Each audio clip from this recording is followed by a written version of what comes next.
ஆற்றேனம் ஐயா அரணேவோ என்றென்று போற்றி புகழ்ந்திருந்து பொய்கெட்டு மெய்யானார் என்கிறார். நாம ஏதாவது ஒரு வலி ஏற்பட்டால், ஒன்று முள்ளு குத்தி கொண்டாலோ அல்லது ஒரு கத்தியோலையோ அல்லது ஒரு சின்ன காயம் பட்டு விட்டாலோ இரத்த காயம் ஏற்பட்டு விட்டாலோ அல்லது நெருப்பு சுட்டு விட்டாலோ திடீரென்று ஒரு அலறல் அலறுவோம் இல்லையா?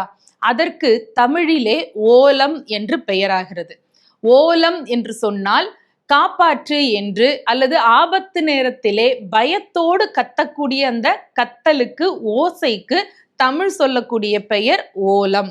இந்த பிறவி என்பது போதும், எத்தனை எத்தனை பிறவிகள் எடுத்திருக்கிறோம், எத்தனையோ தாவர சங்கமத்துள் நாம் பிறந்து பிறந்து பிறந்து இழைத்து கொண்டே இருக்கிறோமே, இதிலே இருந்து எப்பொழுது வீடு பேறு நமக்கு கிடைக்கும் என்பதுதான் சிவபுராணத்தினுடைய ஒட்டுமொத்த வேண்டுகோளாக இருக்கிறது.